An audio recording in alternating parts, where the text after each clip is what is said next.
ॐ शन्नो मित्रः शं वरुणः शन्नो भवत्वर्यमा शन्न इन्द्रो बृहस्पतिः शन्नो विष्णुरुक्रमः नमो ब्रह्मणे नमस्ते वायो त्वमेव प्रत्यक्षं ब्रह्मासि त्वामेव प्रत्यक्षं ब्रह्म वदिष्यामि ऋतं वदिष्यामि सत्यं वदिष्यामि तन्मामवतु तद्वक्तारमवतु अवतु माम् अवतु वक्तारम् ॐ शान्ति शान्ति शान्तिः हरिः ॐ श्री गुरुभ्यो नमः हरिः ॐ।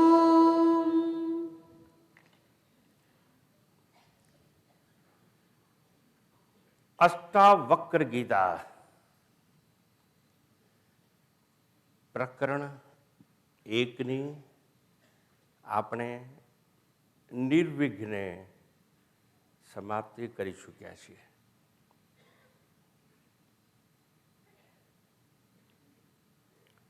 આપ સૌ,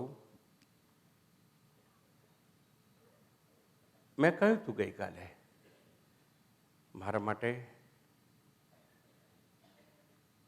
ઈશ્વર સ્વરૂપ છો. ગઈકાલે વાત કરવામાં આવી હતી, ખેડૂતનો ભગવાન હોય તો વરસાદ, વિદ્યાર્થીનો ભગવાન હોય શિક્ષક, ગુનેગારનો ભગવાન હોય તો વકીલ, દર્દીનો ભગવાન હોય તો ડૉક્ટર, વક્તાનો ભગવાન હોય તો શ્રોતા. એવા શ્રોતાગણને એક નાનકડો પ્રશ્ન કરી અને ગઈકાલની જે અધૂરી આપણી વાર્તા છે એ સંદર્ભમાં આપણે આગળ જઈશું. ગઈકાલે આપણે સમજવાનો પ્રયત્ન કરતા હતા. જનકજી એક નાનો પ્રશ્ન પૂછ્યો, અષ્ટાવક્રજીએ વિસ્તૃતમાં એનો ઉત્તર આપ્યો. અર્થાત પ્રશ્ન સમાસ ભાષામાં પૂછાય, ઉત્તર વ્યાસ શૈલીમાં અપાય. મહાભારતના 1,00,000 શ્લોક, કેટલી 1,00,000 શ્લોક એટલે કેટલી લાંબી કથા, વાર્તા, વર્ણનોના અરણ્યો વિસરાયેલા છે. પણ 1,00,000 શ્લોકનો સારાંશ માત્ર 700 શ્લોકમાં અને મહાભારતની મધ્યે ભગવદ્ ગીતા. ભગવદ્ ગીતાના 18 અધ્યાય,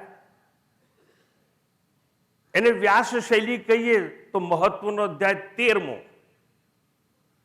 અને સમગ્ર ગીતામાં જે કંઈ કહેવું છે એ 13મા અધ્યાયમાં આવી જાય.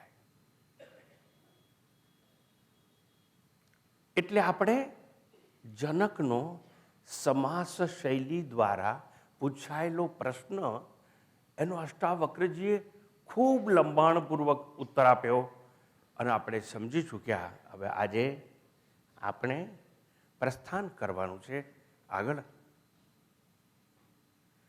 આપ સૌ સ્કૂલ અને કોલેજમાં તો ગયા હશો.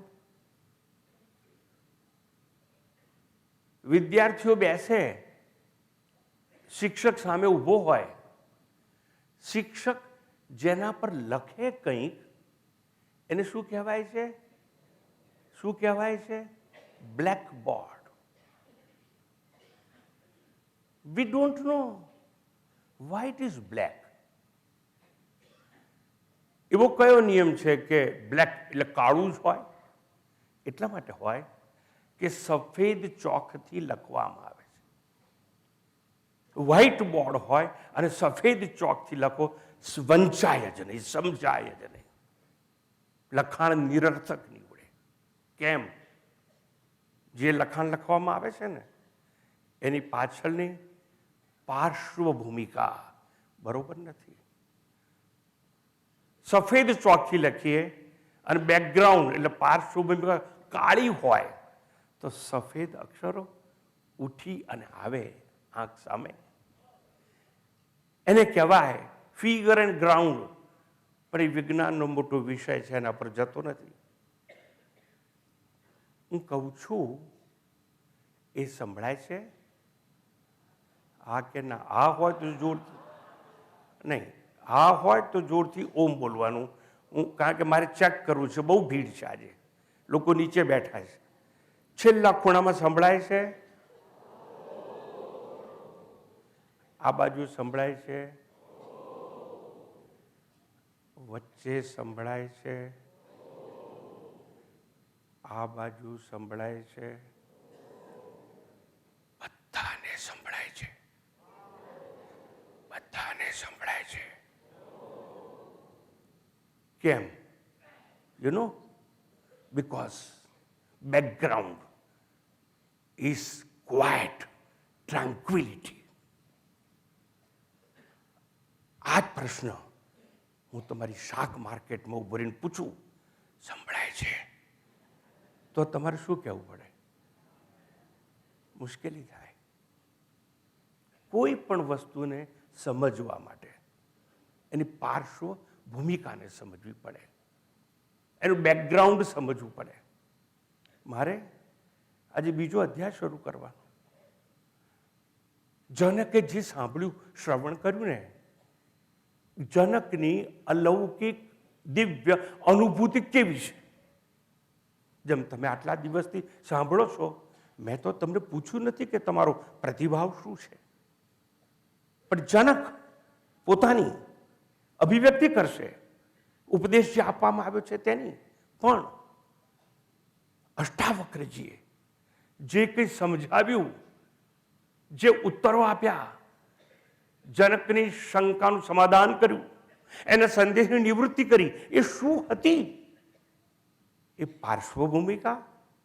જો તમને પકડાય નહીં તો આગળ જે ભણાવવાનું છે મારે એ તમને સમજાય પણ નહીં.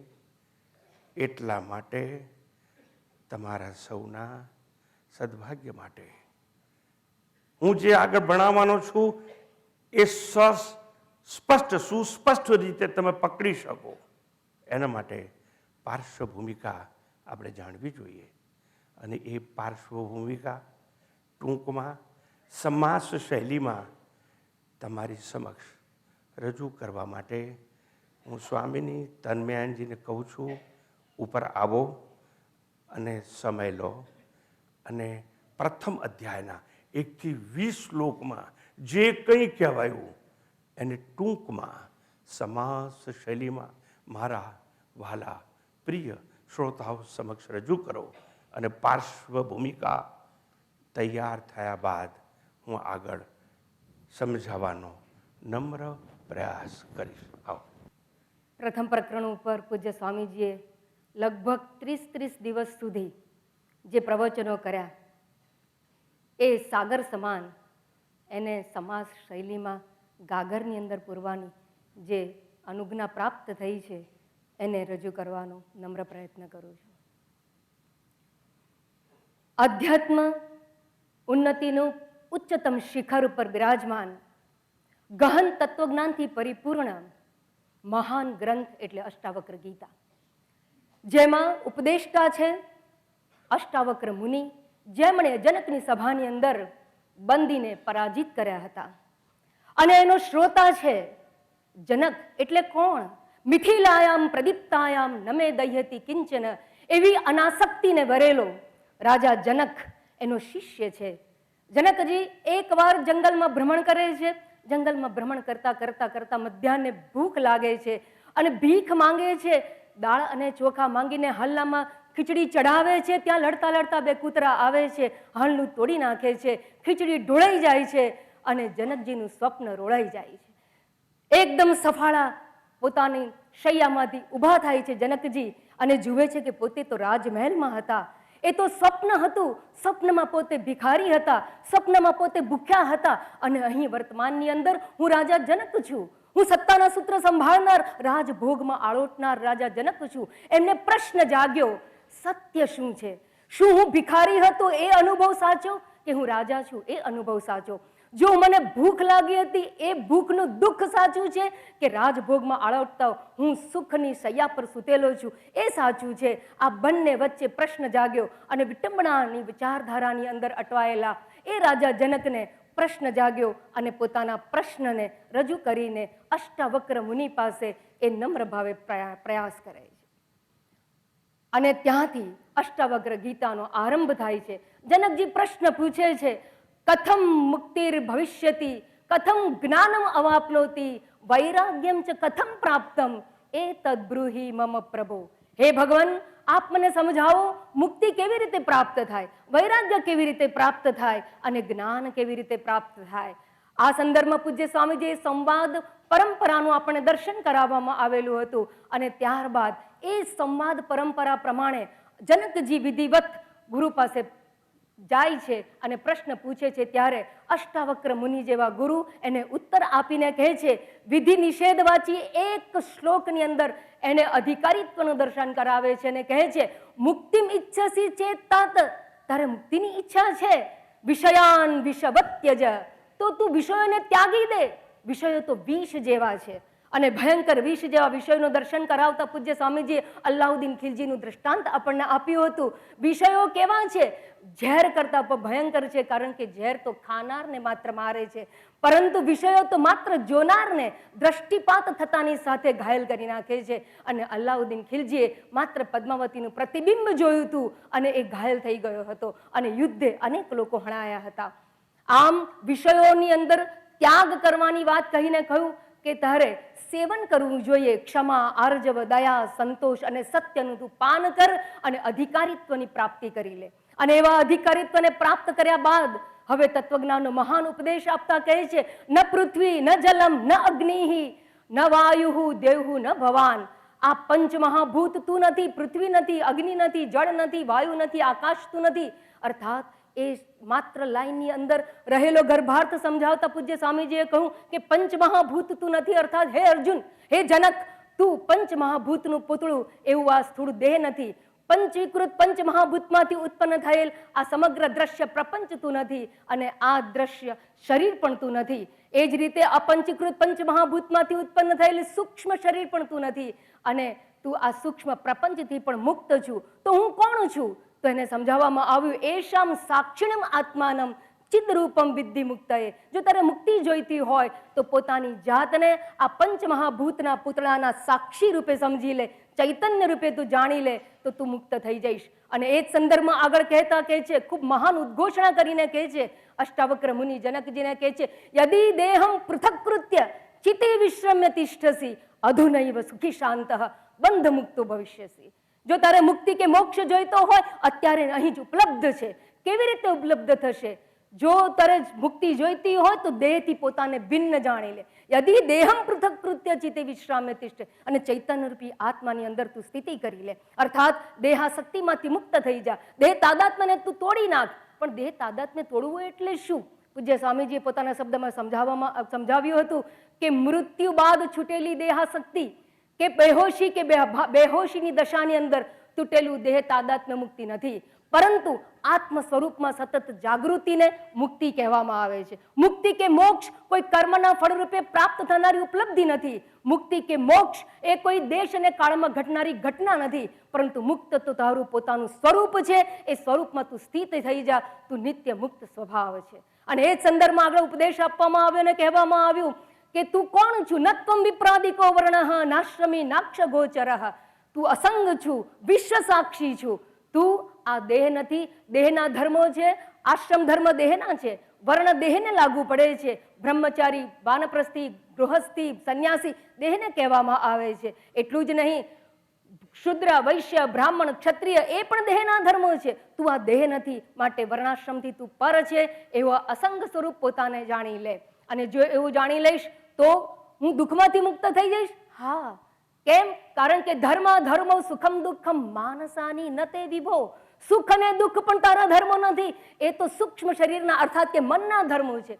અને એ સંદર્ભમાં સમજાવતા સ્વામીજી બે દૃષ્ટાંત સુંદર આપેલા અને કહેલું કે દાણચોર જ્યારે ચોરી કરે છે સોનાની અને લઈને જાય છે ત્યારે પોતાને ખુશી કે સુખી અનુભવે છે, પણ પાછળ પોલીસની વાન જુએ છે ત્યારે સોનાની લગડીઓને દરિયામાં ફેંકી દઈને સોનાના ત્યાગમાં સુખ ને શાંતિ અનુભવે છે. ખરેખર શું સોનામાં સુખ છે? સોનામાં અશાંતિ છે કે સોનામાં શાંતિ છે? ના, એ તો માત્ર માનસિક છે. અને એ જ સંદર્ભમાં આધુનિક દ્રષ્ટાંત આપતા એમણે બહુ સુંદર વાત કરેલી અને આપણને જણાવ્યું હતું કે અમેરિકામાં એક માણસે 9 વાર લગ્ન કર્યા, 9 વાર છૂટાછેડા આપ્યા. ત્યારબાદ એક પાર્ટીનું આયોજન કરે છે અને મિત્રોને બોલાવે છે. આમંત્રિત થયેલા મિત્રો પૂછે છે, શું તે 10મી વાર લગ્ન કર્યું એટલે પાર્ટી આપે છે? એ કહે છે, ના ના ના, આજે મને એક સત્ય લાદ્યું છે, એ મારે જાહેર કરવું છે. અને એણે સત્ય જાહેર કરતા કહ્યું હતું કે 9 વાર મેં પત્નીઓ બદલી, એના કરતાં મેં 1 વાર મારું મન બદલ્યું હોત તો કદાચ હું ક્યારનો સુખી થઈ ગયો હોત. અને આ દ્રષ્ટાંત દ્વારા આપણને સ્વામીજીએ મનથી પર થવાનો સંદેશ આપ્યો અને કહ્યું, તો પછી હું છું કોણ? જો હું મન નથી, હું સ્થૂળ શરીર નથી, સૂક્ષ્મ શરીર નથી, તો હું છું કોણ? એકો દ્રષ્ટાસી સર્વસ્ય મુક્ત પ્રાયોસી સર્વદા. તું દ્રષ્ટા સ્વરૂપ છું, પરંતુ અયમેવ હિ તે બંધઃ દ્રષ્ટારમ પશ્યસી ઈતરમ. પોતે દ્રષ્ટા હોવા છતાં આપણે દર્શનીય બનવું છે. આપણને પ્રતિષ્ઠાની ભૂખ છે, માટે ફેશન પરેડની અંદર જઈએ છીએ, બ્યુટી પાર્લરો ઠેર ઠેર ખુલ્યા છે અને આપણે હંમેશા દર્શનીય બનવાના પ્રયત્નમાં હંમેશા રત રહીએ છીએ. એ સંદર્ભમાં પણ બહુ સુંદર દ્રષ્ટાંત સ્વામીજીએ આપેલું અને કહેલું કે એક વ્યક્તિ પ્લેટફોર્મ પર ઊભો છે અને સામે બાજુની અંદર પેલો લગર વગર કપડાની અંદર ભિખારી આવીને ભીખ માગે છે અને બાબા દે દો, બાબા દે દો, આવી રીતે યાચના કરે છે. ચલ હટ, અહીંથી આગો જા, એવું કહેનારા માણસ એક દિવસ એ જ ભિખારી એની પાસે આવે છે ત્યારે ખિસ્સામાંથી 100ની નોટ કાઢીને એને આપી દે છે. શું હવે એ દાતા થયો? હવે શું એ દયાળુ થયો? ના ના, એની બાજુમાં એ દિવસે ભાવિમાં બનનારો એનો જમાઈ ઊભો હતો, માટે જમાઈની નજરમાં એને દયાળુ બનવું હતું, દાતા બનવું હતું. બસ આપણે પણ કંઈક સમાજની અંદર પ્રતિષ્ઠા પ્રાપ્તિની ભૂખ લઈને બેઠા છીએ, માટે દર્શનીય બનવા માટે પ્રયત્ન કરીએ છીએ અને એ જ મહાનમાં મહાન બંધન છે એવું કહેવામાં આવ્યું. તો હવે હું કરું શું? એવો જો પ્રશ્ન જનકજીનો હોય તો અષ્ટાવક્રજી કહે છે, અહમ કરતે ત્યહમ માન મહાકૃષ્ણ હિ દંશિતઃ અનાહમ કરતે તિ વિશ્વાસામૃતમ પીત્વા સુખી ભવ. તારે સુખી થવું છે હે જનક, તો સમજી લે હું કરું છું એ જ તું કાળા નાગથી ડસાયેલો છું અને કાળા નાગના ઝેરથી ડસાયેલો તું હંમેશા પોતાને હું કરું એવી ભાવનાની અંદર તડપતો રહે છે. કર્તવ્યની ભાવના તને સતાવતી રહે છે, પરંતુ હું તને કહું છું તું કરતા નથી, હું કરતા નથી એવી ભાવનાની અંદર તું સ્થિત થઈ જા અને વિશ્વાસ રાખીને કર્તૃત્વની ભાવનાનો ત્યાગ કરી દે તો તું સુખી થઈ જઈશ. તો મારે કરવું શું જોઈએ? એકોહમ એકો વિશુદ્ધ બોધોહમ ઇતિ નિશ્ચય વહ્નિના પ્રજ્વલ્ય અજ્ઞાન ગહનમ. અને તું અજ્ઞાન રૂપી ગહનનું દહન કરી લે. કેવી રીતે ગહન કરું? તો કહે છે તું બુદ્ધ સ્વરૂપ છું, તું જ્ઞાન સ્વરૂપ છું. એવા જ્ઞાન સ્વરૂપ આત્મ ચૈતન્યની અંદર તું સ્થિત થઈ જા અને એ જ્ઞાનાગ્નિની અંદર અજ્ઞાન રૂપી ગહન વનને તું બાળી નાખ. અજ્ઞાન રૂપી ગહન વન ક્યારે કહેવામાં આવ્યું? તો વનચરો એટલે કોણ એ સમજાવતો પૂજ્ય સ્વામીજીએ કહ્યું હતું કે વનચર અર્થાત આપણી દેહાત્મ બુદ્ધિ, કરતા ભોગતા ભાવ બુદ્ધિ, જીવ ભાવ, એ જ આ બધા વનચરો છે અજ્ઞાન વનની અંદર વિચરી રહેલા. એ સર્વનું તું બાળીને ભસ્મ કરી નાખ અને જ્ઞાનાગ્નિની અંદર તું સ્થિત થઈ જા. હું જ્ઞાનાગ્નિમાં સ્થિત થઈ જાઉં, પણ આ દ્રશ્ય જગતનું શું? એ દ્રશ્ય જગત તો મારી ઉપર હાવી થઈ રહ્યું છે, એનાથી હું ભયભીત છું. તો લલકારે છે અષ્ટાવક્ર મુનિ, યત્ર ઈશ્વમિદમ સર્વમ ભાતિ કલ્પિતમ રજ્જુ સર્પવત. આ ખરેખર વિશ્વ જે એ સત્ય નથી, એ તો દોરીમાં દેખાયેલા સાપ જેવું છે, માત્ર પ્રતીતિ છે, માત્ર અજ્ઞાન કાળે દ્રશ્ય છે. જ્ઞાતે તત્વે કહ સંસારઃ. ખરેખર આ દ્રશ્ય જગત એ સત્ય નથી, એ તો સ્વપ્નવત છે. સ્વપ્ન એક કાળે હોય. ગંધર્વ નગર જેવું કલ્પિત છે, જાદુગરની જાદુઈ નગરી જેવું છે. ખરેખર આ જગત તો સત્ય કહેવું હોય તો તેજબિંદુ ઉપનિષદને ટાંકીને આ વાતને ખૂબ સુંદર રીતે સ્વામીજી સમજાવીને કહેલું હતું કે મહિના પૂર્વે મરેલો માણસ જીવતો થઈને પાછો આવે એ જો સાચું કહો તો જ આ જગતને સાચું સમજવું. ગાયના આંચળમાંથી નીકળેલું દૂધ પાછું ગાયના આંચળમાં જઈ શકે એ જો સત્ય હોય તો જ આ જગતને તું સત્ય સમજજે. અગ્નિકુંડની અંદર કમળ ખીલે એ જો સત્ય લાગે તને તો જ આ જગતને સત્ય સમજજે. અર્થાત સારરૂપે એટલું જ કહેવાનો પ્રયત્ન કરવામાં આવ્યો કે આ જગત ખરેખર સત્ય નથી. જગત મિથ્યા છે, ભ્રાંતિ છે, અસત છે, અજ્ઞાન કાળે માત્ર પ્રતીત થનારું છે. એ વાસ્તવિક હકીકત નથી. તારા સ્વરૂપની અંદર વિશ્વ જેવું કંઈ રહેલું નથી. આવું તું સમજી અને સુખી થઈ જા. આવું કહેવામાં આવ્યું અને સાથે સાથે એક ઉદ્ઘોષણા કરીને કહેવામાં આવ્યું, એક વોર્નિંગ પણ આપી દીધી. મુક્તાભિમાની મુક્તો હિ બધો બધાભિમાન્યપી કિમ વદંતી સત્યયમ યામતી હિ સા ગતિર્ભવતી. હે જનક, તારે જો મુક્તિ જોઈતી હોય તો મુક્તિનું અભિમાન કર. જેવી તારી મતિ હશે એવી તારી ગતિ હશે. જો તું પોતાને સંસારી માનીશ તો સંસારને પ્રાપ્ત થઈશ. દેહને પોતાનો માનીશ, હું દેહ છું એવું અભિમાન કરીશ તો વારંવાર તું દેહને પ્રાપ્ત કરતો થઈશ અને ગર્ભ અને સ્મશાનના ચક્રાવાની અંદર તું પરાતો રહીશ. માટે એક સત્ય વાત કહેવામાં આવી કે જેવું આપણે ભાવના કરીશું એવા જ આપણે થઈ જઈશું. એ સંદર્ભમાં બહુ સુંદર દ્રષ્ટાંતો આપીને સ્વામીજીએ કહેલું, કિશોર વયની બાળાને સીધીને માત થવા તલસાય, ઢીંગલા ઢીંગલી કોળે રમતા અંતે માતા થાય. બસ જેમ ઢીંગલીને રમાડતા રમાડતા અંતે માતૃત્વને પ્રાપ્ત કરે છે દીકરી, બસ એ જ પ્રમાણે કીટ છે એ ભ્રમરીનું ભયથી ધ્યાન કરે છે તો ભ્રમર થઈ જાય છે. અને માટે જેવી ભાવના કરશો એવા થશો. જો તો પોતે ગુણાતીતની ભાવના કરશો તો ચોક્કસ નિર્ગુણ નિરાકર આત્મતત્વમાં આપણી સ્થિતિ થશે અને આત્મા નિત્ય મુક્ત હોવાથી આપણે નિત્ય મુક્તિને પ્રાપ્ત કરી લઈશું. આ વાતને સમજાવતી વખતે ઘોડાનું દ્રષ્ટાંત આપીને કહું તો એક માણસને ભ્રાંતિ થઈ ગઈ તો હું ઘોડો ગળી ગયો છું. પછી મનોચિકિત્સક પાસે લઈ જવામાં આવ્યો, ઓપરેશન કરાવવામાં આવ્યું. હું માત્ર ઉલ્લેખ કરું છું તમને દ્રષ્ટાંત યાદ આવે એટલા માટે કે જેથી દ્રષ્ટાંત માર્મિક દ્રષ્ટાંતો દ્વારા પૂજ્ય સ્વામીજીએ ખૂબ સુંદર ગહન તત્વજ્ઞાનને બહુ રમતા રમતા આપણને પીરસી દીધું હતું. અને પછી કહેવામાં આવ્યું કે જો ઘોડો હવે નીકળી ગયો છું, તું દર્દથી મુક્ત થઈ ગયો છું. પેલો દર્દી બહાર આવીને જુએ છે ઘોડાને અને કહે છે, અરે ડોક્ટર સાહેબ, પણ હું તો આ તો લાલ ઘોડો છું, હું તો સફેદ ગળી ગયો હતો. અને એ સંદર્ભમાં બીજું દ્રષ્ટાંત પણ આપવામાં આવેલું હતું કે એક બાળકને એવી ભ્રાંતિ થઈ ગઈ, હું તો ચોખાનો દાણો છું અને પક્ષીઓ જોઈને ડરતો હતો કે મને ચણી જશે, મને ચણી જશે. આવી રીતે ગભરાતા બાળકને પણ મનોચિકિત્સક પાસે લઈ જવામાં એટલે સમજાવવામાં આવે છે કે તું તો હાથ પગ માથાવાળો માણસ છું, તું ચોખાનો દાણો નથી. અને અંતે સિટિંગના અંતે એ સમજી ગયો કે હું તો માણસ છું. પછી જ્યારે ફળિયામાં રમવા નીકળે છે બાળક, વળી પાછો એક મરઘીનો અવાજ સાંભળીને ઘરમાં દોડે છે. માં કહે છે, તું હવે ભયભીત શા માટે છું? તું ચોખાનો દાણો નથી, તું તો હવે માણસ થઈ ગયો છું. હા માં, મને ખબર છે કે હું તો માણસ છું, પણ મરઘીને ક્યાં ખબર છે કે હું માણસ છું અને માટે હું નીકળ્યો છું. આપણી પણ કંઈક એવી દશા છે એવું સ્વામીજીએ માર્મિક રીતે કહ્યું હતું કે આપણે તો જાણીએ છીએ કે હું શુદ્ધ બુદ્ધ નિત્ય મુક્ત આત્મા છું, પણ સમાજને ક્યાં ખબર છે? માટે સમાજની અંદર આપણે વિચરણ કરી રહ્યા, ખરેખર આપણે એટલી જ ભ્રાંતિની અંદર જીવી રહ્યા છે. એ ભ્રાંતિમાંથી મુક્ત થવા માટે કહેવામાં આવ્યું આગળ, આત્મા વિભુ પૂર્ણ એક મુક્ત ચિદ અક્રિય એવા આત્મચિંતનની અંદર આત્માનમ પરિભાવય બાહ્યમ અથા અંતરમ આત્માનમ પરિભાવય એ વાત કરીને અંતે એક વાત પણ બહુ સુંદર 14મા શ્લોકની અંદર પહેલા અધ્યાયમાં કહેવામાં આવ્યું, દેહાભિમાન પાશેન ચિરમ બધોસી પુત્રક બોધોહમ જ્ઞાન ખડગેન તન નિષ્કૃત્ય સુખી ભવ. આપણે બંધનમાં છીએ, દેહાભિમાનના પાશથી આપણે બંધનમાં છીએ. હું વાત આગળ વધારે પહેલા હું એક વાત ભૂલી જાઉં, પણ પંકજભાઈ છે અહીંયા? પંકજભાઈ આ હોલમાં છે? જરા ઊભા થાવ તો 1 મિનિટ. પંકજભાઈ કોઈ હોય તો ઊભા થાવ, ઊભા થાવ તો જરા. આ દ્રષ્ટાંત સ્વામીજીએ આપ્યું છે. મારે પંકજભાઈનું કામ નથી. સ્વામીજી આવી રીતે એક જણને ઊભા કરીને કહ્યું કે તમે આ એક જન્મમાં હમણાં અપાયેલા નામ સાથેના તાદાત્મ્યથી જો બંધાયેલા છો તો અનેક જન્મોથી હું દેહ છું એવા તાદાત્મ્યના અભિમાનથી બંધાયેલા હશો. એમાંથી કેવી રીતે મુક્ત થઈ શકશો? એનામાંથી મુક્ત થવા માટે એવું કહું, બોધોહમ જ્ઞાન ખડગેન, હું બોધ સ્વરૂપ છું એવા જ્ઞાનરૂપી તલવાર લઈ અને બંધનને તું કાપી નાખ. દેહાભિમાનથી તું મુક્ત થઈ જઈશ. કર્તા ભાવમાંથી મુક્ત થવા માટે પછીના 15મા શ્લોકમાં કહેવામાં આવ્યું, અયમેવ હિ તે બંધઃ સમાધિમ અનુતિષ્ઠસી. સમાધિ કરવી એ પણ બંધન છે, કારણ કે એમાં કર્તા ભાવ છે. જ્યાં કર્તા ભાવ છે ત્યાં કર્મ ક્રિયા અને કર્મની ત્રિપુટી છે, અને ત્રિપુટી છે ત્યાં આગળ વ્યવહાર છે, ત્યાં બંધન છે, ત્યાં અજ્ઞાન છે. માટે એવી કરવાની આવનારી જનારી સમાધિ એ બંધન રૂપ છે. માટે હવે શું કરવું જોઈએ? તો 16મા અને 17મા શ્લોકની અંદર કહેવામાં આવ્યું, 16મા શ્લોકમાં કે મા ગમઃ ક્ષુદ્ર ચિત્તતામ, તું ક્ષુદ્ર ચિત્તતાને છોડી દે.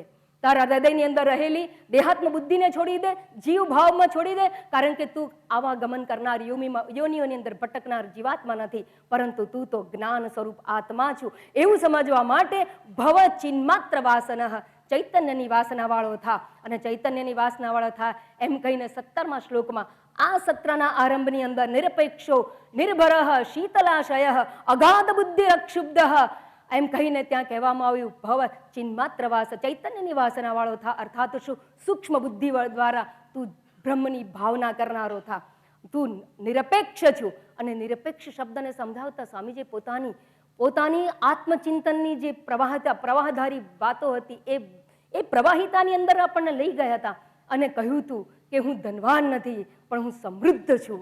એવી આત્મચિંતનની વાણી એમણે વહેતી કરીને આપણને સૌને જાણે કે સમાધિસ્થ કરી દીધા હતા.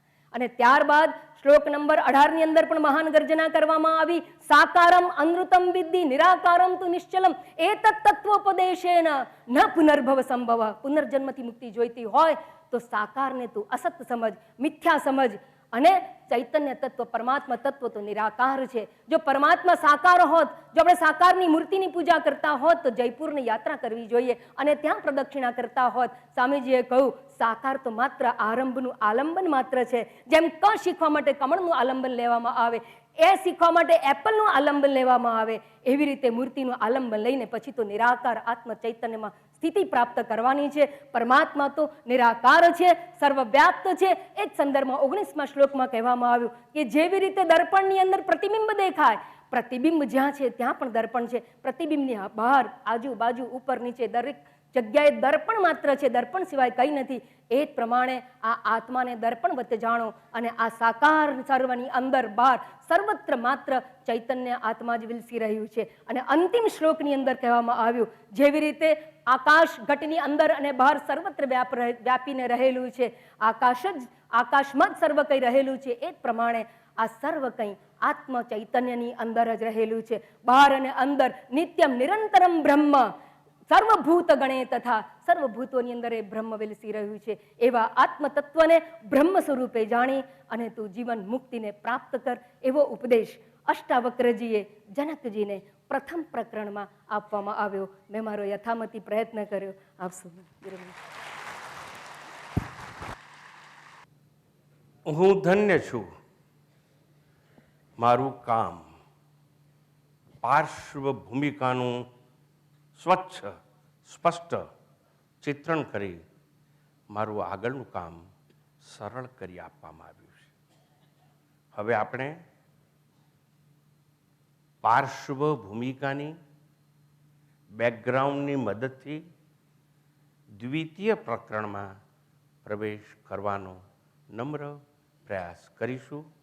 અષ્ટાવક્ર ગીતા પ્રકરણ 2 મંત્ર 1. અહો નિરંજન શાંતઃ બોધોહં પ્રકૃતે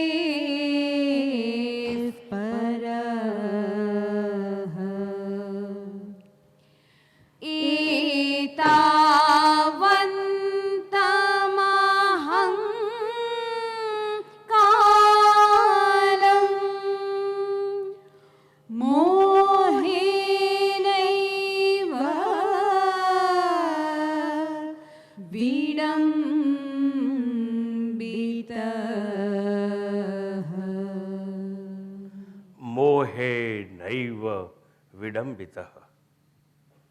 અહો અહો શબ્દ પ્રયોગ આશ્ચર્ય માટે વપરાય છે. અનુભૂતિ અનેક પ્રકારની હોય. જ્યારે આશ્ચર્યની અનુભૂતિ થાય, ઉદ્ગાર નીકળી પડે છે અહો. અહીંયા અહો નિરંજન, મને આશ્ચર્ય છે, હું તો નિરંજન છું. અહો નિરંજન શાંત બોધોહમ. બોધ એટલે જ્ઞાન. હું તો જ્ઞાન સ્વરૂપ છું, હું જડ તો હોઈ શકું જ નહીં. અજ્ઞાન મને સ્પર્શ કરી શકે નહીં. અવિદ્યાની સરહદોની પેલે પાર હું. એવો હું કેવો? અહો નિરંજન શાંત બોધો હમ પ્રકૃતિ પર. હું તો પ્રકૃતિથી પર છું. એવું કરી અને જનકજી કેમ કે આવ્યું? જનક ઉવાચ. આવ્યું કે નહીં? આવેલું કે ભૂલી ગયા હતા? જનક ઉવાચ. જનક પોતાની આંતર અનુભૂતિને અભિવ્યક્ત કરે છે. Listen carefully. Please lend me your ears my dear sir. Janak પોતાની આંતર જે અનુભૂતિ છે એની અભિવ્યક્તિ કરે છે, પણ આશ્ચર્ય દ્વારા. શબ્દ પ્રયોગ છે અહો. આશ્ચર્યની અભિવ્યક્તિ. અષ્ટાવક્રના ઉત્તરો સાંભળી જનકને સ્વ સ્વરૂપની અનુભૂતિ થઈ. એને સમજાયું હું કોણ છું, કેવો છું, ક્યાં છું. અત્યાર સુધીને ખબર નથી. અને એ હવે વાત કરે છે પોતાની અનુભૂતિની. અહો આશ્ચર્ય છે કે અહમ નિરંજન. હું તો નિરંજન છું. એટલે અંજન મુક્ત. અંજન એટલે આપણે મેસ કરીએ તે, એટલે ડાઘ વગરનું છું. નિરંજન છું. શાંત છું. હું તો શાંત છું. મારા ગુરુની કૃપાથી હું સમજ્યો હું શાંત છું. બોધ જ્ઞાન સ્વરૂપ છું. બોધ સ્વરૂપ છું. અને બોધ અને જ્ઞાન સ્વરૂપ એટલે આત્મા કે બ્રહ્મ. સત્યમ જ્ઞાનમ અનંતમ બ્રહ્મ. આ બ્રહ્મનું સ્વરૂપ છે, જ્ઞાન સ્વરૂપ છે. હું તો જ્ઞાન સ્વરૂપ છું ને. અને કેવો છું? પ્રકૃતે પર. પ્રકૃતિથી પર છું. પ્રકૃતિ એટલે માયા. And maya is material cause for entire creation. કોઈ પણ વસ્તુનું સર્જન કરવા માટે મેટર જોઈએ. ઘડો બનાવવા માટી જોઈએ. સુવર્ણના દાગીના બનાવવા સોનું જોઈએ. વસ્ત્રો બનાવવા રૂ જોઈએ. એટલે રૂ, માટી, સોનું એ વસ્તુ કે મેટર કહેવાય. Without material creation is not possible. જો આ વાત સાચી હોય તો તમને પ્રશ્ન થાય, જો કોઈ પણ વસ્તુનું સર્જન કરવા કોઈને કોઈ વસ્તુની આવશ્યકતા હોય તો ભગવાને સૂર્ય બનાવ્યો, ચંદ્ર બનાવ્યો, તારા બનાવ્યા, સાગર, ખળખળ વહેતી સરિતા, ઋતુ ઋતુમાં આવતા ફળ ફૂલ, આ બધું બનાવ્યું ત્યારે મેટર કયું હતું? ક્યાંથી લાવ્યો હતો ભગવાન? અને ધારો કે આ પૃથ્વી બનાવી ઈશ્વરે, તો પૃથ્વી બનાવવા માટે એને તો પૃથ્વીની બહાર જ બેસવું પડે ને. તો ક્યાં બેઠો હતો? અને જો હું તમને એવો ઊંધો છતો જવાબ આપું કે પૃથ્વી બનાવવા માટે એ સ્વર્ગમાં બેઠો હતો, તો તમે તો બુદ્ધિશાળી છો.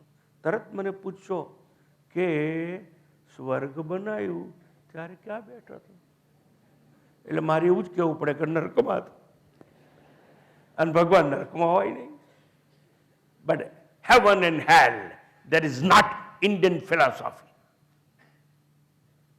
પાશ્ચાત સંસ્કૃતિના રંગે રંગાયેલું જેનું માનસ હોય એ લોકો એવી વાતો કરતા હોય, આપણે નહીં. હું પ્રકૃતિ શબ્દ સમજાવવાનો પ્રયત્ન કરું છું. તો આ બધું બ્રહ્માંડનું, જગતનું, સૃષ્ટિનું સર્જન કરવા માટે સિદ્ધાંતો સમજાવી દીધો મેં કે મેટર જોઈએ, મટીરિયલ જોઈએ, કોઈ વસ્તુ જોઈએ. પણ વસ્તુ તો હું તમને હમણાં આપી દઉં. લો માટી આપું છું, ઘડો બનાવી શકશો? તો તમારે મને એક જ જવાબ આપવો પડશે, Swamiji you are dialling wrong number, I am not pot maker, હું કુંભાર નથી. માટી આપો એટલે હું ઘડો નહીં બનાવી શકું. કેમ? ઘડો બનાવવાનું જ્ઞાન મારી પાસે નથી. તો માટી સોનીને આપું તો એવું જ કહેશે, હું તો સોની છું, સોનું આપો તો દાગીના બનાવું. અને સોનું કુંભારને આલો તો કુંભાર સોનાનું જ્ઞાન ધરાવે કે આ સોનું છે, પણ સોનામાંથી દાગીના બનાવવાનું જ્ઞાન ના હોય. એટલે બે વસ્તુની જરૂર પડે.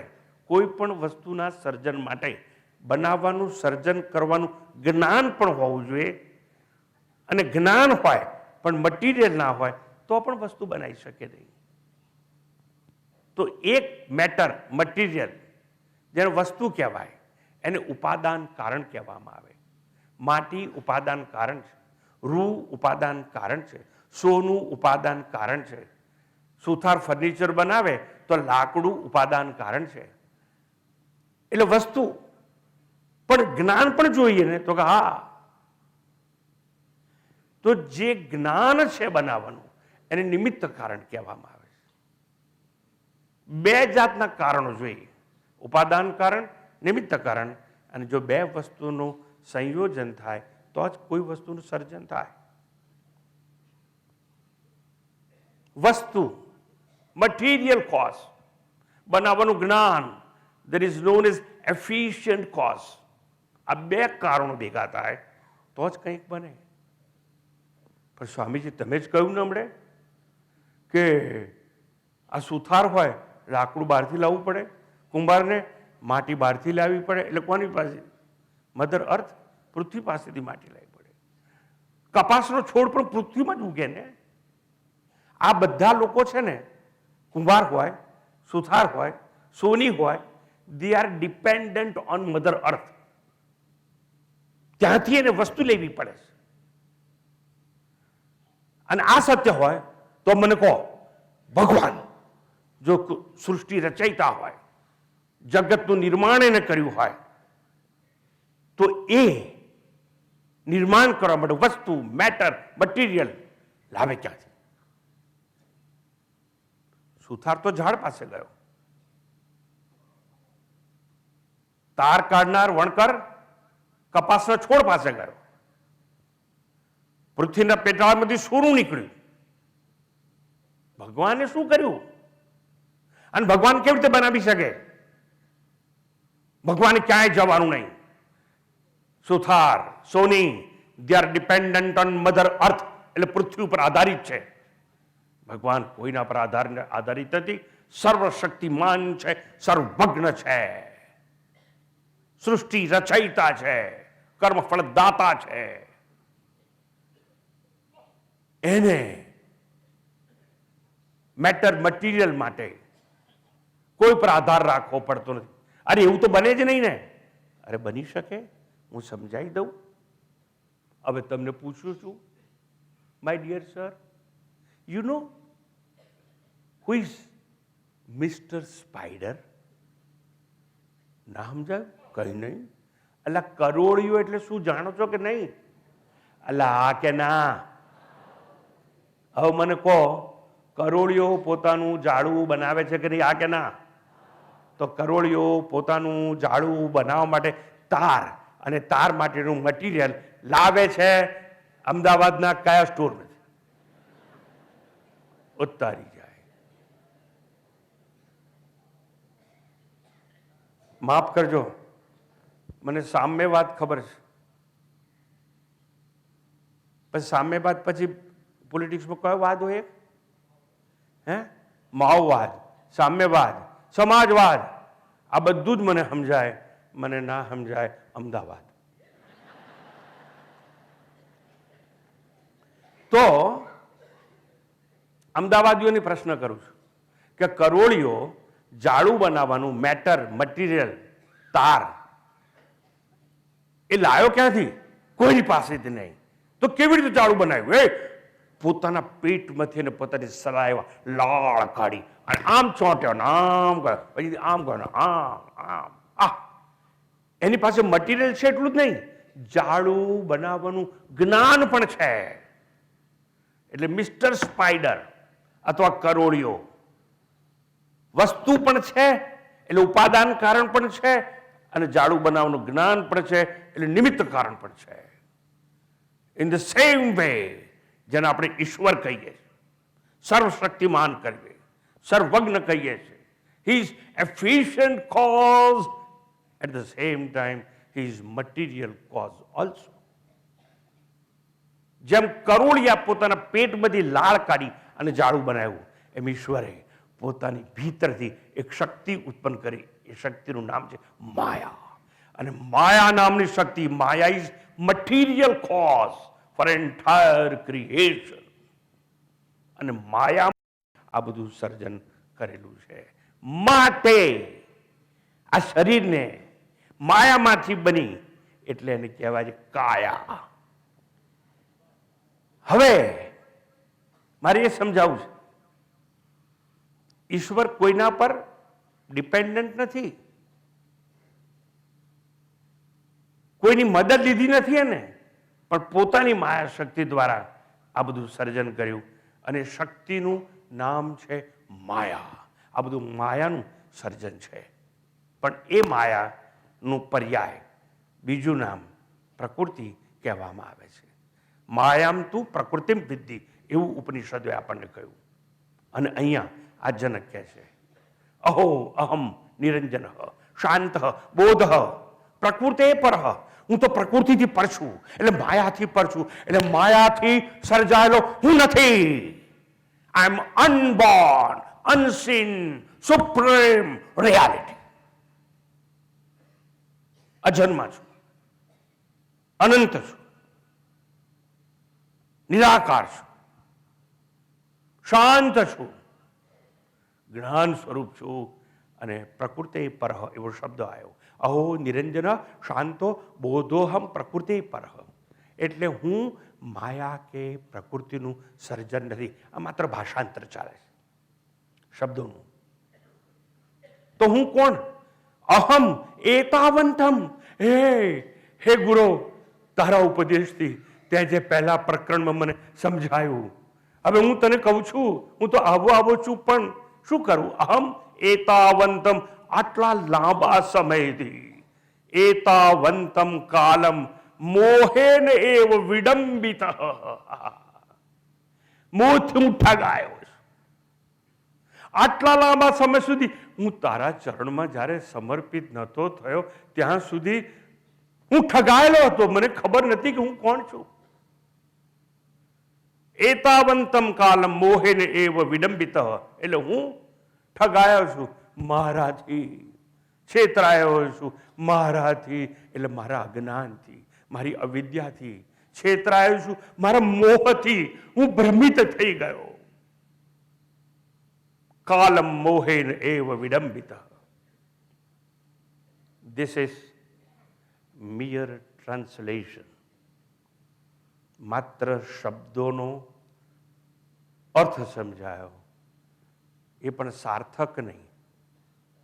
સાર્થક તો ત્યારે થશે ક્યારે શબ્દોની ભીતર છુપાયેલા અક્ષર સાથે હું તમને સાક્ષાત્કાર કરાવવામાં સફળ થઈશ, ત્યારે સાર્થકતા પ્રાપ્ત થશે.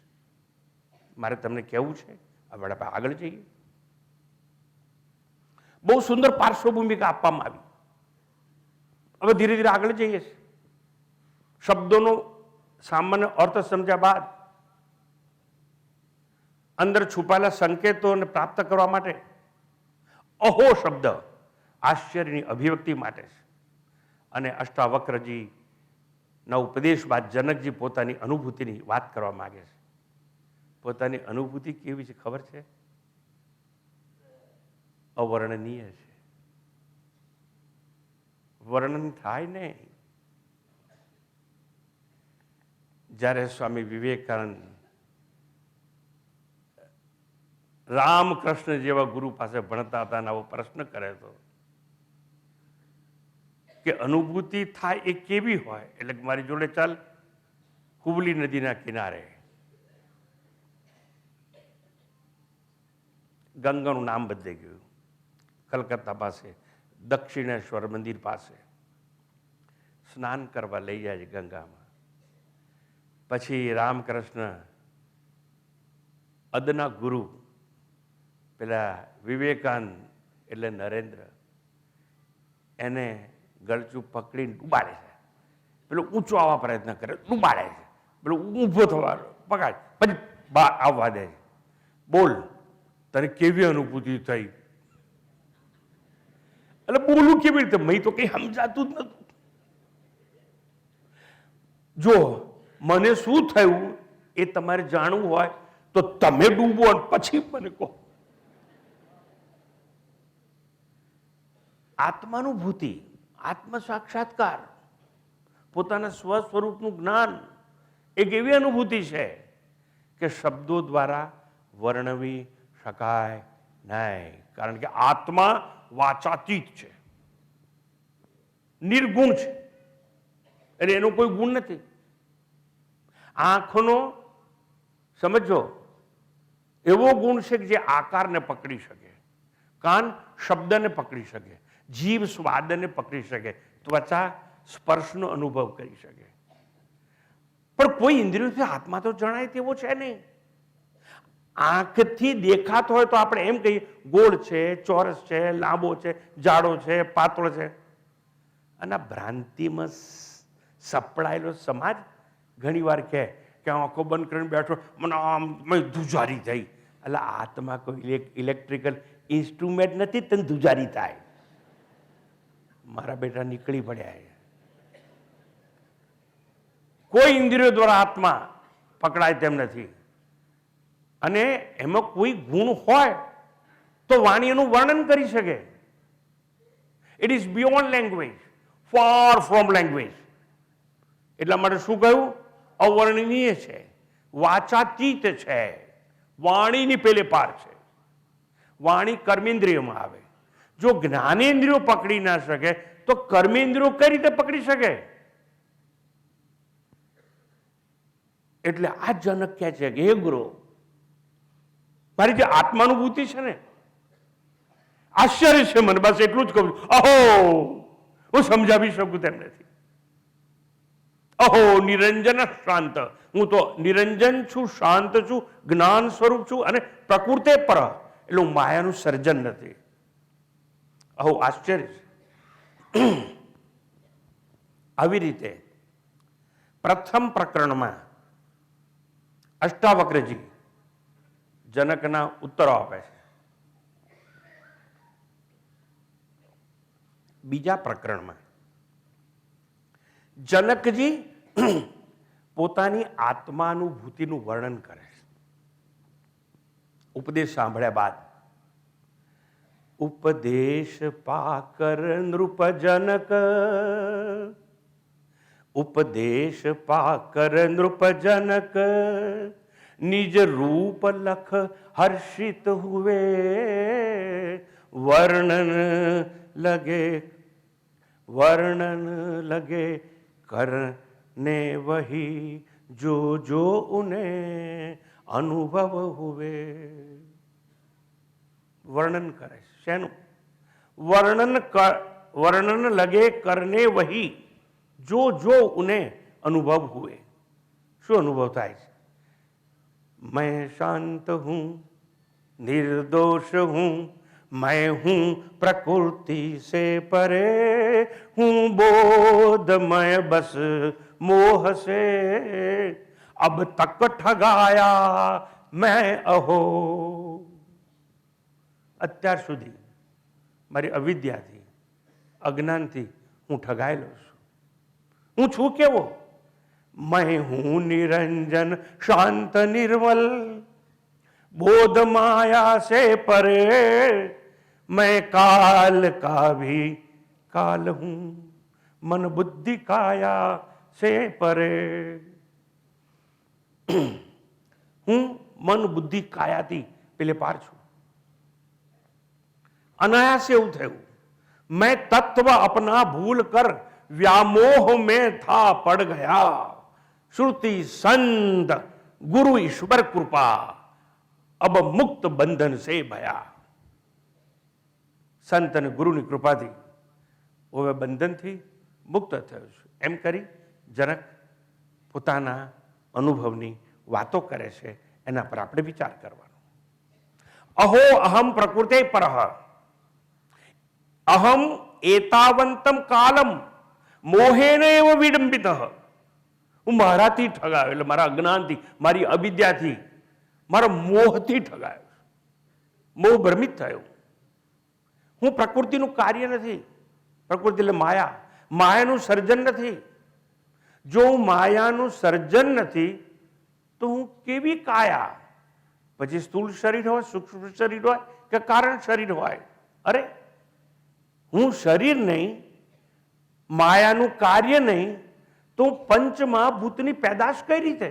લોકો કહે છે ને કે આ તો પંચમહાભૂતનું પૂતળું છે.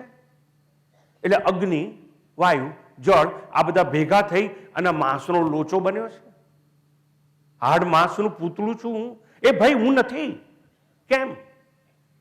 પ્રકૃતિ પર માયાનું સર્જન હું નહીં, પ્રકૃતિની પેલે પાર છું. હું પંચમહાભૂતની પેદાશ નથી, કાયા નથી, કારણ કે મારે માયા નહોતી અને માયાનું સર્જન નથી. છતાં અનેક જન્મોથી હું ઠગાયો, છેતરાયો, ભ્રમિત થયો. અરે અજન્મા હતો, મેં મને જન્મેલો માન્યો. અરે ચૈતન્ય આત્મા હું મને જળ માની રહ્યો આટલા વર્ષોથી. શરીર તો જળ છે, ચેતન આત્મા અંદર છે. અને હું એ ચેતન હતો, પણ મને સાકાર આકાર જોવાની જ ટેવ પડી ગઈ. નિરાકારનું દર્શન મને કેવી રીતે થાય? નિરાકારને જોવાની તો ટેવ જ નહીં. હું છેતરાયો છું અને ગર્ભથી સ્મશાનનો પ્રવાસી હું છું એવું માનવા લાગ્યો. મને હું જ્ઞાનેન્દ્રિયો વાળો માનવા લાગ્યો, આંખ વાળો, કાન વાળો, નાક વાળો. અને જો હું જ્ઞાનેન્દ્રિયો વાળો છું એવું અજ્ઞાનથી માની હું છેતરાયો તો માટે માનવા લાગ્યો, માટે હું ભોગતા બન્યો. કારણ કે ઇન્દ્રિયો ભોગ કરે, આંખ રૂપનો ભોગ કરે, કાન શબ્દનો ભોગ કરે, જીભ સ્વાદનો ભોગ કરે. એમ મને જ્ઞાનેન્દ્રિયો વાળો માન્યો અને હું ભોગતા બન્યો. કર્મેન્દ્રિયો વાળો પણ મને માન્યો અને હું કરતા બન્યો. અને કરતા બન્યો એટલે કર્મ કરવા લાગ્યો, કર્મ કરવા લાગ્યો એટલે કર્મનું ફળ તો મળશે મળશે ને મળશે હું માનવા લાગ્યો. અને કર્મનું ફળ જો મળશે તો કરેલા કર્મનું ફળ જો આ જન્મે નહીં મળે તો જેવા જેવા કર્મો કર્યા હશે એ કર્મના ફળ ભોગવવા માટે મારે બીજો જન્મ લેવો પડશે. એટલે હું મારાથી છેતરાઈ અને મને અનેક યોનિઓમાં ભટકનારો, ગર્ભથી સ્મશાન ને સ્મશાનથી ગર્ભના ચક્કરમાં ફરવા વાળો માનવા લાગ્યો. હે, હું તો એવો નહોતો. હું ઠગાયો છું, બીજા કોઈથી નહીં, મારાથી હું ઠગાયો છું. મોહેન એવ વિડંબિત. અહો શબ્દથી આશ્ચર્યનો સંકેત કરે છે. અરે હું જે નથી એને હું મારું સ્વરૂપ માની બેઠો. મહાન આશ્ચર્ય. હું મુઠ્ઠી જ ઠગાયેલો છું. એટલે જનક શું કરે છે ખબર છે? પસ્તાવો કરે છે. જીવનમાં પસ્તાવો કરતા આવડશે. પસ્તાશો તો સુખી થશો, પણ તમારી થયેલી જાણી જોઈને કદાચ ના થઈ હોય અને જાણી જોઈને પણ કરેલી હોય, જાણી જોઈને કરેલી હોય, અજાણતા થયેલી હોય, એવી ભૂલ થઈ હોય, પણ અહંકાર એટલો મજબૂત છે ને કે તમને કબૂલ કરવા નહીં દે કે આ મારી ભૂલ છે. એટલે પસ્તાવો તમે નહીં કરો. પસ્તાવો કરશો સુખી થઈ જશો. ટૂંકમાં કવિઓ કહી ગયા, હા પસ્તાવો વિપુલ ઝરણું સ્વર્ગથી ઉતર્યું છે, પાપી તેમાં ડૂબકી દઈને પુણ્યશાળી બને છે. પણ પસ્તાવો કરતા આવડવું જોઈએ. અહંકાર છે ને આડો આવશે. ઈગો તમને કબૂલ નહીં કરવા દે. કારણ કે તમારી ભૂલ કબૂલ કરવામાં અહંકાર ગવાશે અને તમારે અહંકારને મજબૂત રાખવો છે, એવો ને એવો રાખવો છે. તમારા અહંકારને ગોબો પડે એટલે તરત ઉપાડવા પ્રયત્ન કરો છો. ટેન્ટ તમારી કાર અથડાય ને એટલે ગેરેજને જાઓ એટલે ગોબો ઉપાડી આવે. એમ જેવી તમારી ભૂલ થશે, જેવું પાપ કર્મ થશે, જેવું જૂઠું બોલ્યા છો અને તમને કોઈ કહેશે તમારી ભૂલ એટલે તમે જસ્ટિફિકેશન આપવા માંગશો, ગોબો ઉપાડવા માંગી. હા પસ્તાવો વિપુલ ઝરણું સ્વર્ગથી ઉતર્યું છે, પાપી તેમાં ડૂબકી દઈને પુણ્યશાળી બને છે. આ તો ચોખવટ કરે છે કે હું મારાથી ઠગાયો છું. મોહેન એવ વિડંબિત પસ્તાવ રજૂ કરે છે. જનક આશ્ચર્ય રજૂ કરે છે. અહો અહમ નિરંજન, હું તો નિર્દોષ છું, પ્રકૃતિના દોષથી મુક્ત છું, દેહના વિકારથી શૂન્ય છું, મારે આકાર નથી, મારે અવયવ નહીં. અને મંત્રમાં આવ્યું અહો નિરંજન શાંત, હું તો શાંત સ્વરૂપ છું. સમજાવવું જોઈએ કે હું શાંત કેવી રીતે છું. મારા શુદ્ધ આત્મ સ્વરૂપમાં આત્મામાં મન જ નથી. જો મન જ ના હોય તો અશાંતિ કેવી, અજંપો ક્યાં? પણ તમે હું શરીર છું એટલું માનતા નથી, હું મન છું એવું પણ માનો છો, હું બુદ્ધિ છું એવું પણ માનો છો. હું બુદ્ધિ છું એવું માનો છો એટલે કહો છો આઈ એમ જીનિયસ.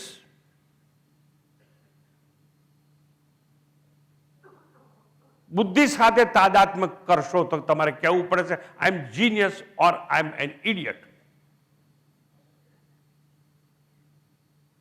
સમજાવવાનો પ્રયત્ન કરું છું તમને.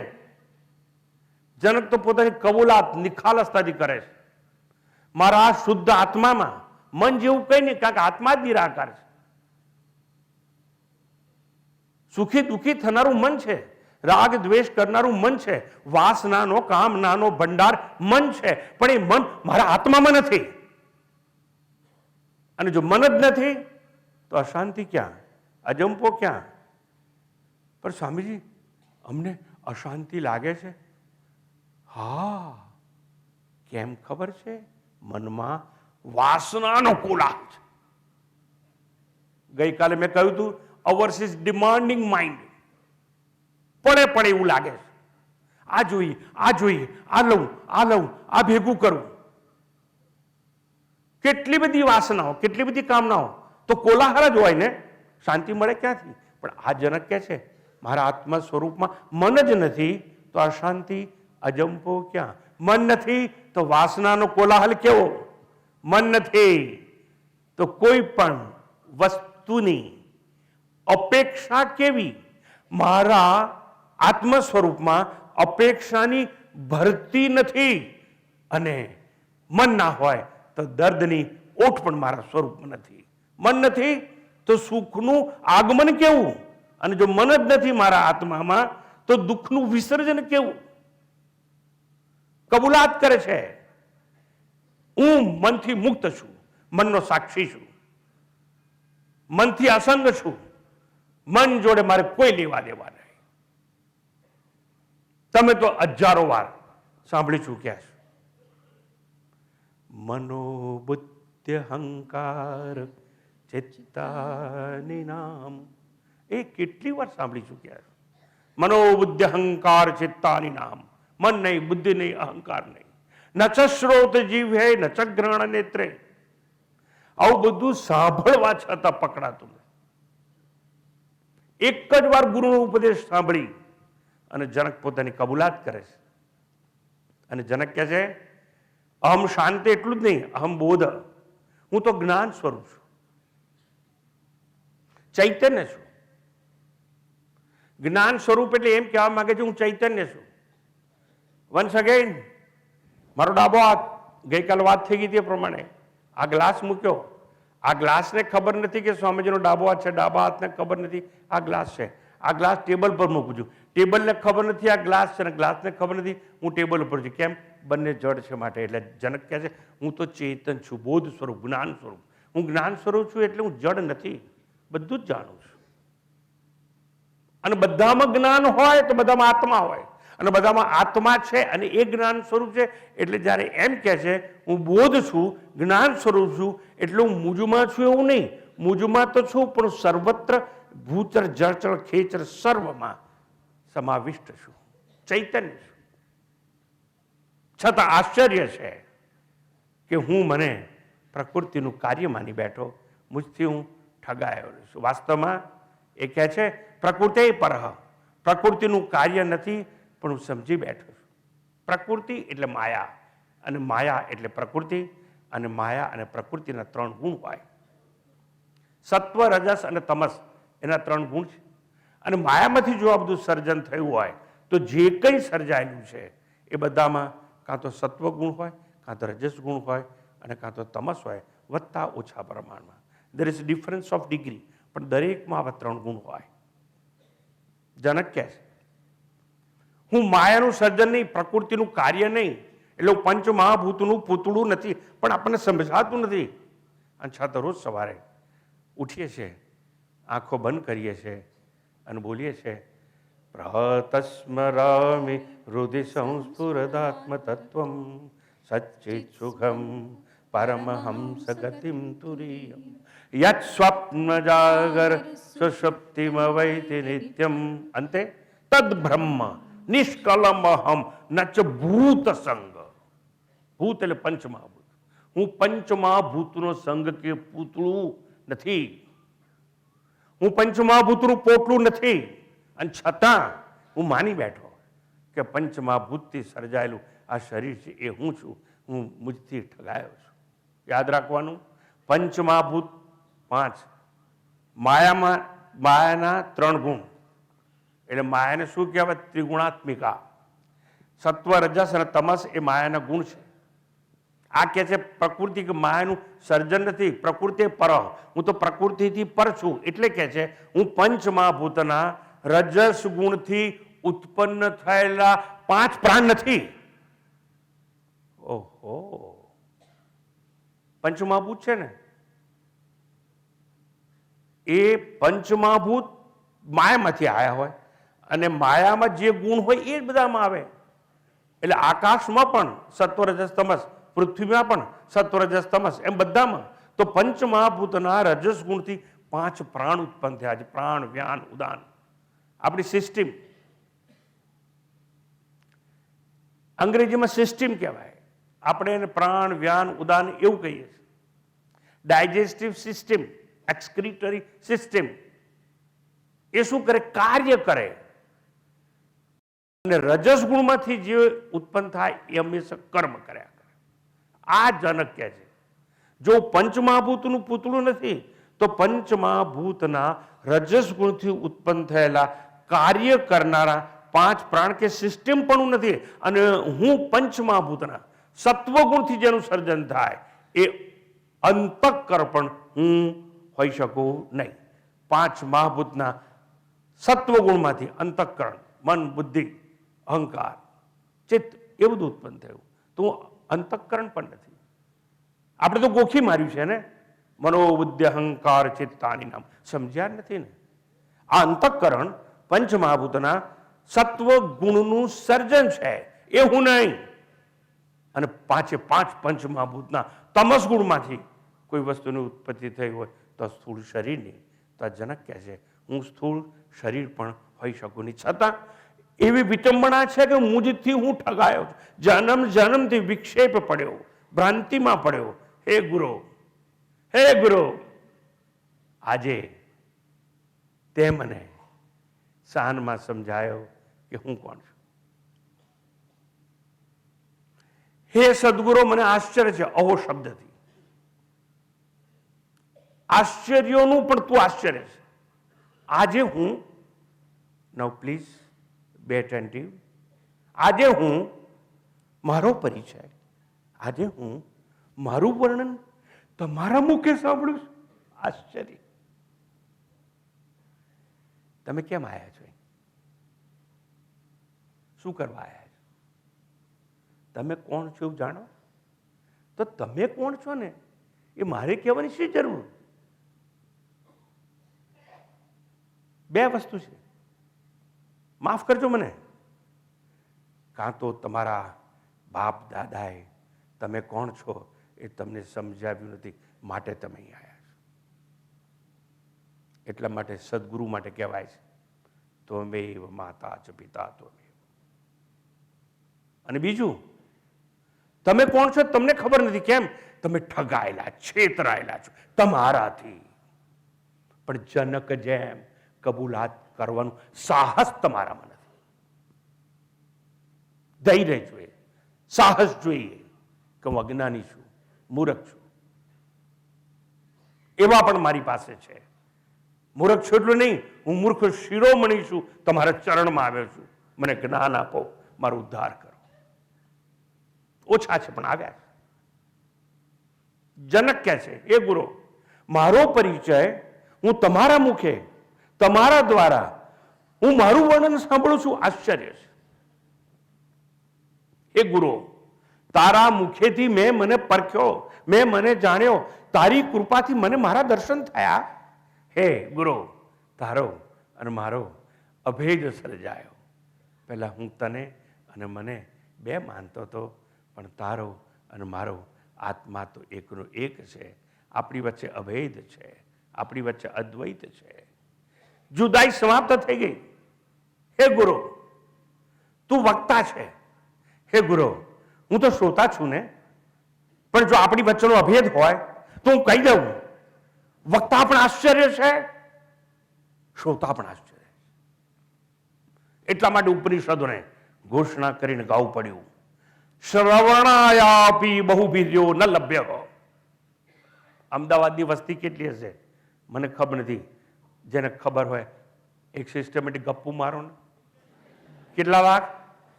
70. ચલો તમે કહ્યું, હું દલીલ નથી કરતો, માની લીધું. કેમ? એકને કહી દૂસરેને માની. ગુરુ નાનક કહે દોનો જ્ઞાની.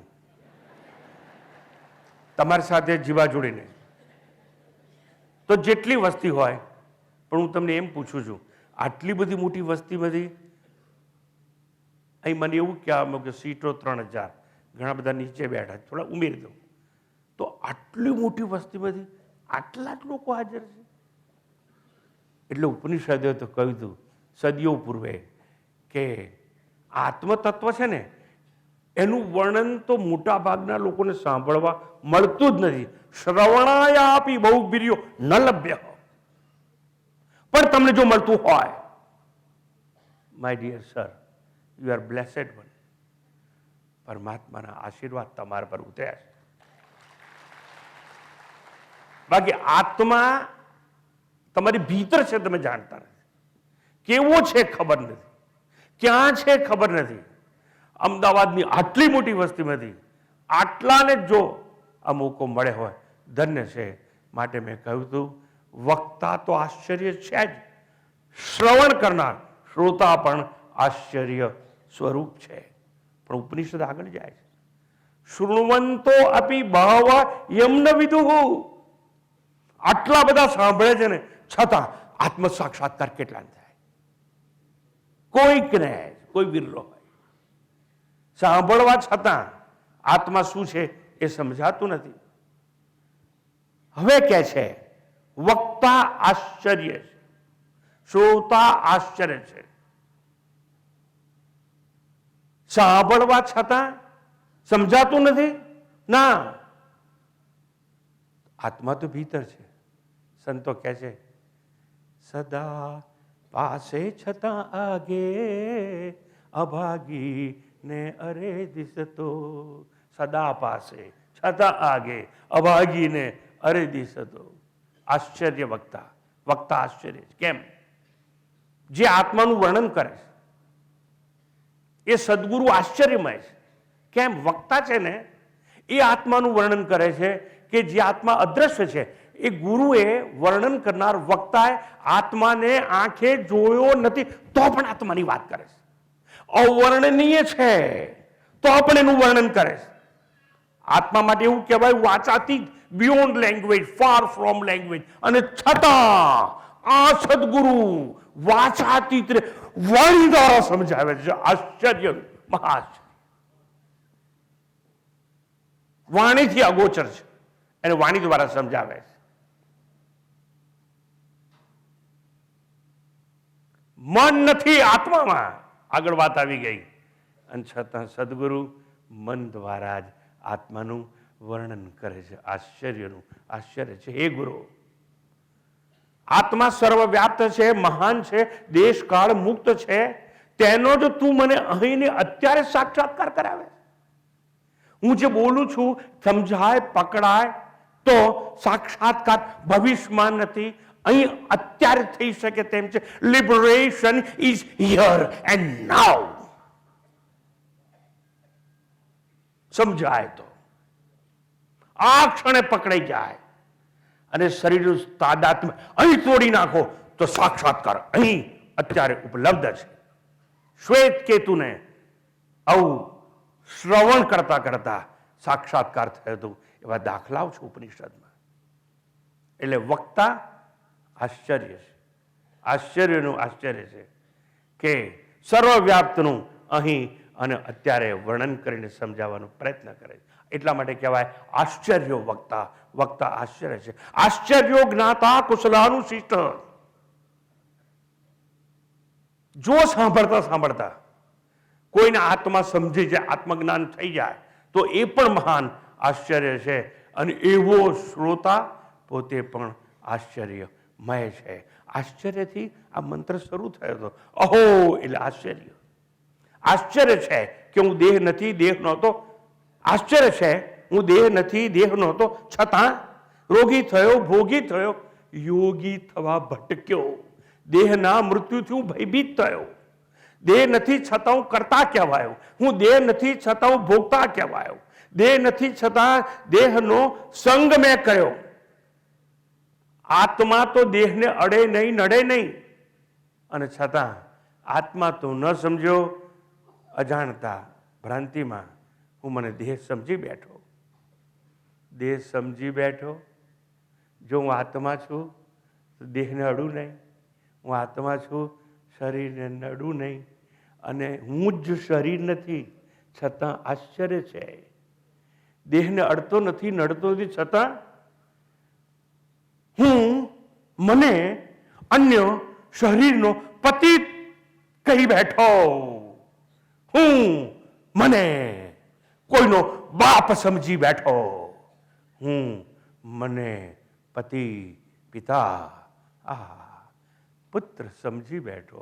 આશ્ચર્ય છે, આશ્ચર્ય છે. હે ગુરુ, તારી કૃપાથી આજે મને સમજાયું. શું સમજાયું?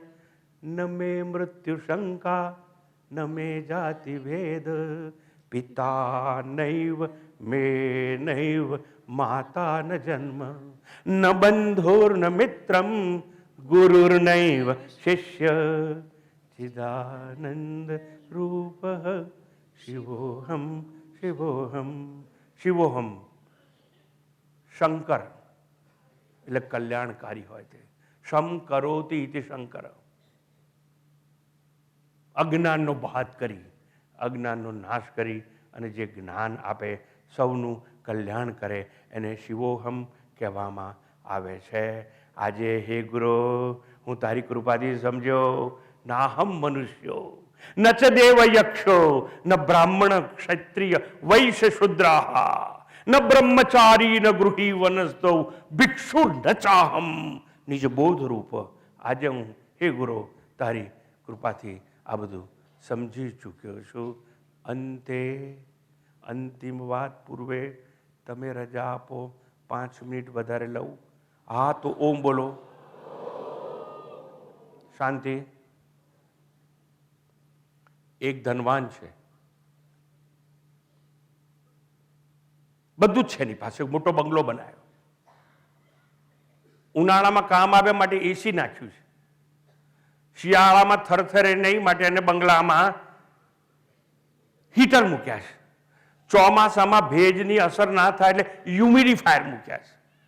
બંગલામાં સ્વિમિંગ પુલ છે, કારણ કે બહાર તરવા જવું ના પડે માટે, રમત રમવા માટે બહાર ના જવું પડે એટલે બંગલાના એક રૂમમાં ટેબલ ટેનિસનું ટેબલ મૂક્યું છે. કસરત કરવા ના જવું પડે બહાર એટલે જીમ છે.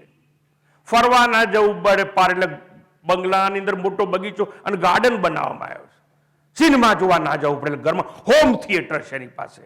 શાકભાજી ખરીદવા ના જવું પડે માટે ભાજીના બગીચા છે, અનાજના ખેતરો પોતાના છે, ફળના વૃક્ષો પોતાના છે. અને માદો પડે તો થોડા ડોક્ટરોને ભાડે રાખી બંગલામાં એક રૂમ આપી છે, નાનું દવાખાનું પણ ખોલીને રાખ્યું.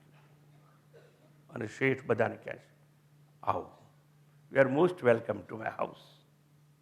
મારું ઘર છે, આવો. બધાને નિમંત્રણ આપે પોતાની સંપત્તિની જાહેરાત કરવા માટે. સંપત્તિ છે એવું લોકોને ખબર પડે માટે પાર્ટીઓ ઘરમાં ગોઠવવામાં આવે છે. અને એક દિવસે એક સંતને નિમંત્રણ આપે છે અને કહે છે, આ જુઓ, આ જુઓ, આ જુઓ, બધું જ બચાવે છે. સંત મૌન હોય છે, બોલતા નથી કંઈ. મારે ક્યાંય ના જવું પડે ઘરની બહાર, એવી મેં સુંદર વ્યવસ્થા કરી છે. અંતે સંત પોતાનું મૌન તોડે છે, કહે છે, બહાર તો તારે જવું જ પડશે, કારણ કે આ ઘરમાં સ્મશાનની વ્યવસ્થા રાખવામાં આવી.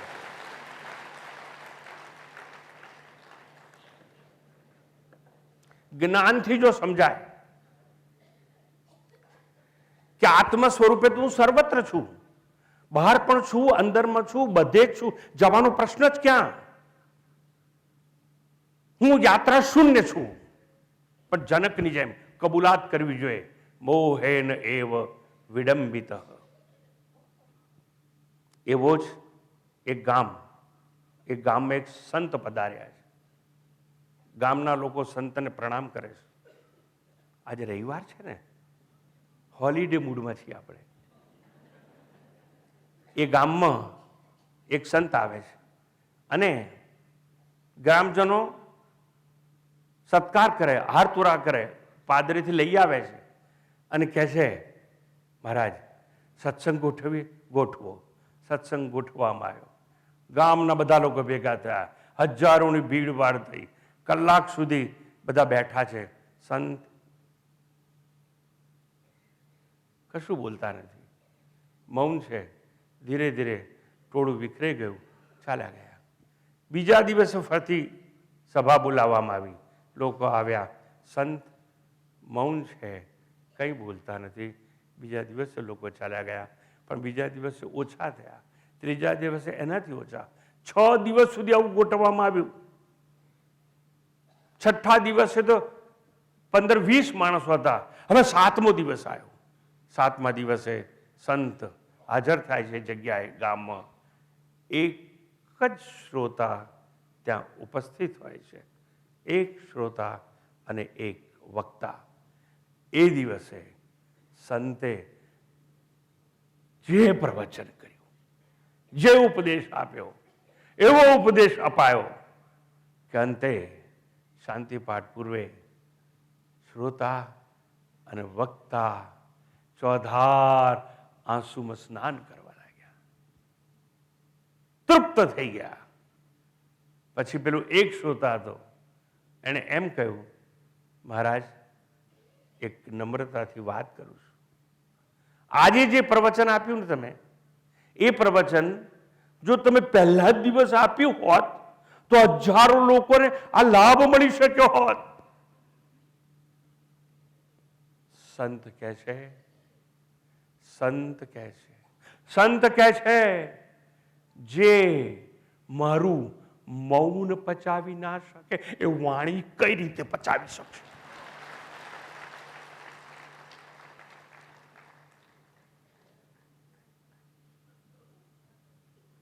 જ્યારે મારી પાસે એક જ શ્રોતા હોય તો પણ માનું છું 33 કરોડ પ્લસ 1, 33 કરોડ દેવતાઓ મને સાંભળે છે. હું કોની વાત કરું છું? એ અંતર્યામીની વાત કરું છું. અને બધા દેવો સાંભળે જ છે. શા માટે મને શંકા થવી જોઈએ? મારી એક જ વસ્તુ કહેવી છે કે જે પેલો એક શ્રોતા હતો ને, એ શ્રોતા ન રહ્યો, શિષ્ય બની ગયો. શિષ્ય જ માત્ર ન બન્યો, સંન્યાસ લઈ અને જીવનભર ગુરુની સાથે નીકળી પડ્યો. અંતે યાદ રાખવાનું, 2 દિલ મળે એને મહેફિલ કહેવાય. વન્સ અગેન, બે દિલ મળે એને મહેફિલ કહેવાય. દિલ વિના લાખો મળે એને ગળે વળગેલા ટોળા કહેવાય. મોહ ભ્રાંતિ થઈ ગઈ. અને જનક પોતાની મોહ ભ્રાંતિની વાત કરે છે, કે છે मैं शांत, मैं हूं शांत निरंजन, बोध माया से परे, हूं काल का भी काल में, मन बुद्धि काया से परे, मैं तत्व अपना भूल कर व्यामोह में था पड़ गया, श्रुति संत गुरु ईश्वर कृपा, अब मुक्त बंधन से भया.